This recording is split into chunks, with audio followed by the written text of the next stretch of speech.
Hi everyone, it's Nick Holland here, Sports Car Global. I'm with Nick Bailey. Hi Nick. Hello Nick, I hope you're well. I'm very well, thank you. Nick, for everybody's information, looks after the marketing and PR side of Strakka Racing, which obviously is legendary to many of us in the social media world. The latest promotion being the Strakka 25,000 promotion on Twitter. That seems to have gone remarkably well. Yeah, I think we've been really surprised at how many fans wanted to have their name on a car. And I think when we looked at doing the project a few weeks ago, when I chatted to Dan and Nick, we wanted to give something back to the very loyal fans that follow us on Twitter and share our stories, our images, and are always there whether we're having a good day or a bad day. And I think putting their name on the car while it's been done before is still a nice way to say thank you. And we would like to say thanks again to everybody from all around the world who desperately tried to get on the car. And I think we'll have to find a bigger place than the end plates for next year. Absolutely. There's quite a few people out there who are slightly miffed. Myself part of that. We had people calling up the factory. We had people sending us direct messages. There was so much enthusiasm to get on the car, but we did as many as 50 names, which was quite a few. And we'll have to try and think of something else later in the year and next year to give some other people a chance to have their name on the car. Absolutely. I don't think there's any need to apologise in any way for that. It's innovative and interesting, and we'll all be applauding them as they go by. Thank you very much. Yeah, that really starts off the preparations for the great race, the Le Mans 24-hour race.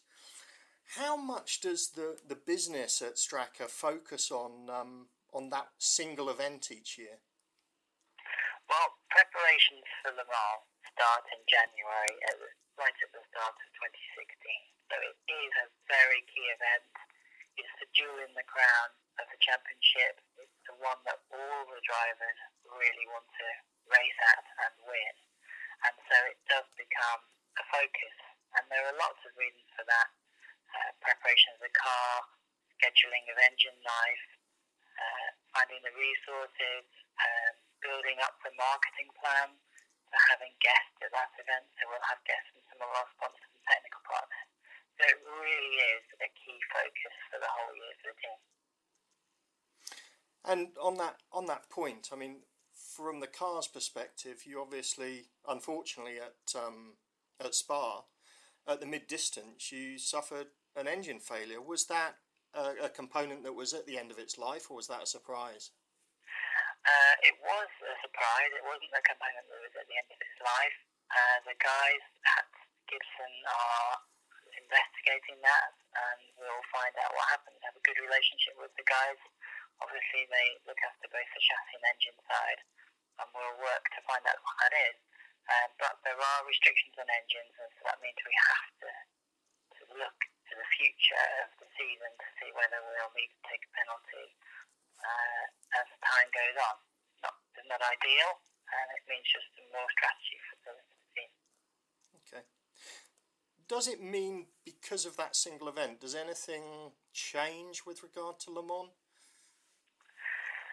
No, I think the rest of the components in the car are live, and I guess when you speak to Dan and the rest of the technical side, they'll give you some more insight into how they schedule parts so that we have the freshest, strongest car at the start of that event. But no, it doesn't impact. Nothing's changed dramatically other than making sure we have a fresh engine in for the test. Okay, Nick.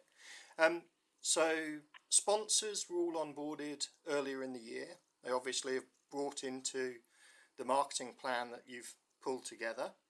Do you have any select sponsors that come in specifically just for Le Mans?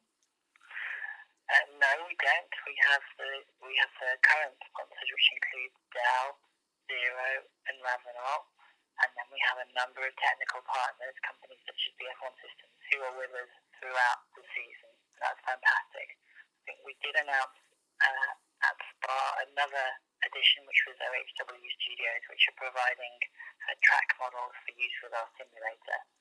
And that's really great that we've been able to bring in some fantastic names. I think Dell is the #1 technology company in the world, and they're very, very keen to see how they can leverage their input with events such as Le Mans, whether that's guest hospitality, trialing of new technology, finding case studies. And they're very, very keen to see where Dell technology can improve Strakka as a business and as a race team. Yeah. I mean, Strakka, well, it's known amongst fans and those in the know to have an excellent simulator. Also 3D printing and so on. What knock-on effects can sponsors find in businesses like that? Well, yeah, you mentioned the 3D printing, and I think additive manufacturing really helped Strakka at the start of 2015. Your listeners will remember some of the trials and tribulations with the S103 and trying to fix some of the problems that came up right at the end of the project. One of those was a redesign of the door hinges, and Strakka turned to additive manufacturing to solve that problem. So it was able to produce a solution much more quickly and more cost effectively. And I think that really opened the eyes of the engineers as to what 3D printing and additive manufacturing can do for a team. We've heard on a number of occasions that some Formula One teams take printers to the track and are able to print out new parts. We don't have the same opportunities to trial development parts in LMP2, but at that point in the S103 program, it was vital for getting the car on track in time and keeping it in budget. Okay, thanks, Nick. In terms of personnel within the team, is there an expansion in the core team for an event like Le Mans? Yeah, so we will have, including the drivers, 18 people, and that spans from all of the technicians, engineers, the performance engineers that are on the pit wall, Dan as team principal, Stu Wild, who looks after the fitness and human performance aspects of the drivers, and myself, who will be there from scrutineering right the way through the week. Okay. Building up to the event, I'm sure the team is putting in extra practice with the car. Even in a 24-hour race, the speed of a pit stop can be crucial. Le Mans requires a particular setup on the car as well in terms of lowering the downforce. How much work goes into those sorts of preparations? Well, those questions are probably best answered by Dan and Jay because there are different, as you've alluded, different aero packages and opportunities to change that at Le Mans. So the guys will have been doing some simulation work. The drivers have been spending time on that simulator. Strakka is very fortunate to have a simulator in-house. It can bring different models of the car into the sim and try those and back-to-back them and look at the effect on lap time. So that work has already been going on, and I'd let Jay or Dan explain to your listeners what specific changes for the low downforce specification we've got from Gibson this year. Okay, thanks, Nick. And just one last one, I think, is in the team, there's obviously this enormous bow wave of building up to a 24-hour event. And then you come off of that after the event. Seems the wrong time to be talking about this. But how readily can the team turn itself around for the Nürburgring round, which is now quite soon after Le Mans? Yeah, so I think last year we had a bigger gap. But this is what the guys that are preparing the car, this is what they're focused on.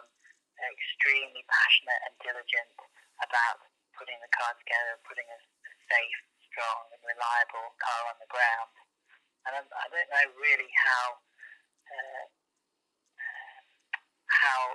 people perceive, but it's a very emotional journey for the guys. 24-hour race that you are both physically but mentally exhausted when you push that car through the night and you get to dawn and you think you're there, and it's such an emotional journey. You're just willing the car to get to the finish. And unfortunately, we did have a failure last year in the morning, and it has such a disheartening effect on the team.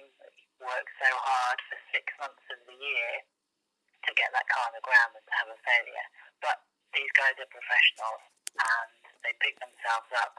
They'll take some time off immediately after the race. They'll travel back to the UK on the Monday, I think, this year, get some rest, and then be focused and get the car ready for the Nürburgring. That's great, Nick. Okay, well, we wish the Strakka family all the luck in the world. It's wonderful to see the open-top Gibsons in their final year at La Sarthe, and we look forward to doing more of these conversations, hopefully leading up to the event, and obviously the event itself. Thanks for your time. Thank you very much. Thanks for your listeners for following Strakka and getting involved. Please do come and see us during the pit walk and come and say hi to the guys. They love to interact with the fans. It's a rare opportunity to speak to both the engineers as well as the drivers when they're at trackside. So thank you to everybody, and we'll see you there. Will do. Thanks, Nick. Bye. Thank you. Bye.